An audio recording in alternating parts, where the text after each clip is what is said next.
This one is actually close to my heart. So car companies are starting to address the child car death problem, and putting safeguards to, basically, heat deaths. When you have, like a small child, you forget they're in the back and you leave them in there. The windows are up, the car's off, there's no air, and they basically end up succumbing from heat stroke. The body temperature gets above, about 105 to 107.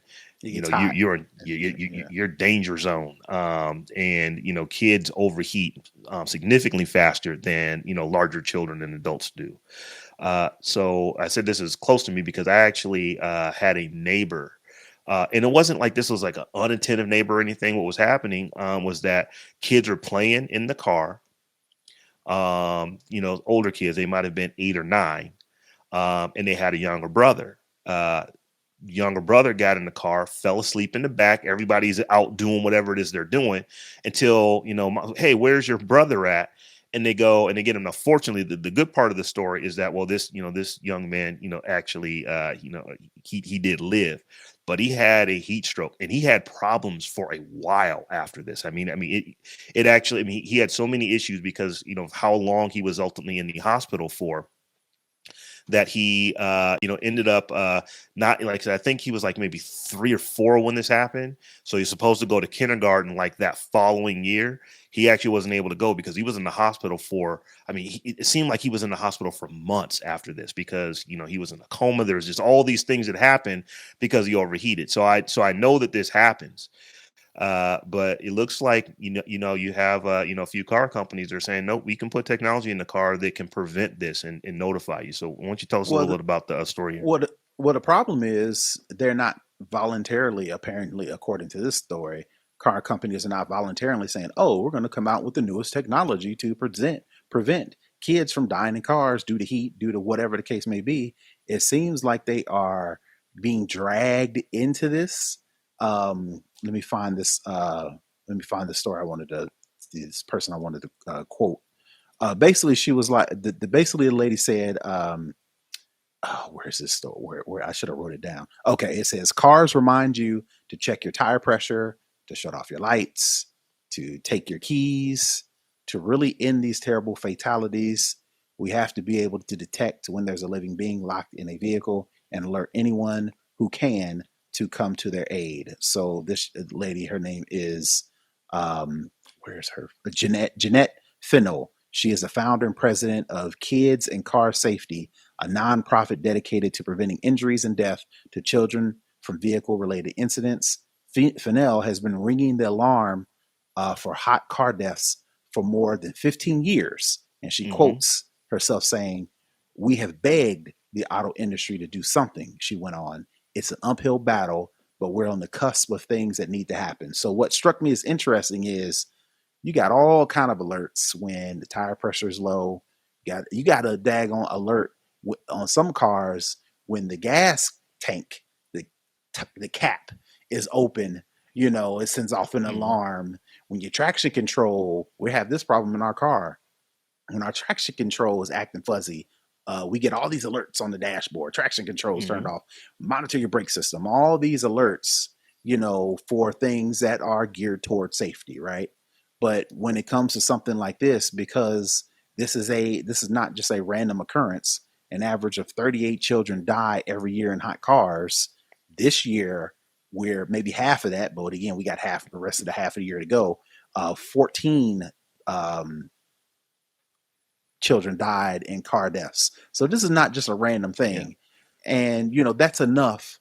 One kid dying in a car, a car company should be able to not easily, let me not say that because I'm not a car manufacturer, I'm not an engineer, right? But that seems important enough for car companies to have been solved.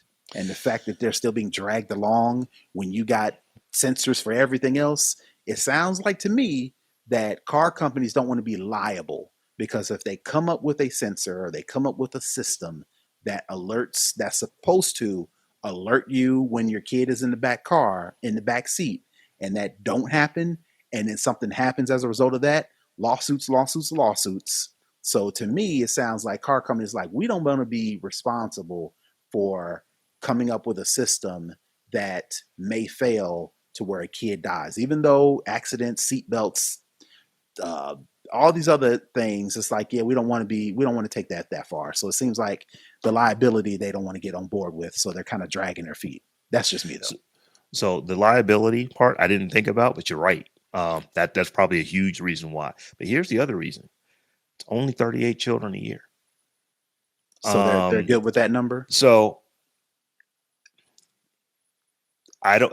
I think that one of the reasons that we don't see this technology in cars already, because like the technology is here. It's not like there's a problem that needs to be solved for them to be able to figure out how to do this.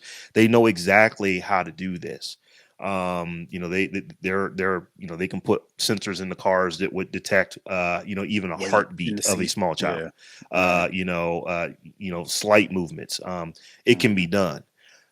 There's only 38 children a year that are dying from this, and they're just even though this I'm sorry, I can't remember the woman's name, but the woman who's been working on this for 15 years, even though this is like her life's work now, trying to get these Hmm. car companies to do what is right.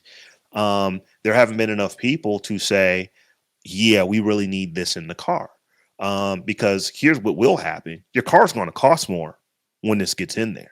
Hmm. And it's probably not an insignificant number, to what that's going to be. It's like, if we put these sensors in the car so that we can detect folks, your car is going to cost $800 more, $1,200. I'm making these numbers up. I have no idea, but the car is going to be more expensive.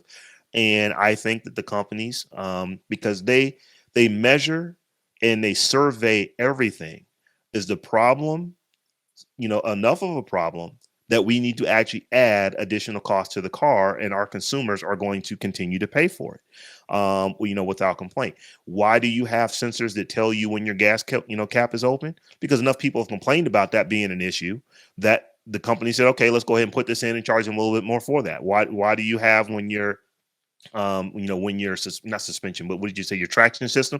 My car does that regularly. Like if it's that time when it just started raining and it's not raining hard, but like it's like, but the ground is wet and it's just slick. It always wants to go off at that point. I always get those warnings. Why? Because enough people have said this is an issue and we need to actually be notified of this.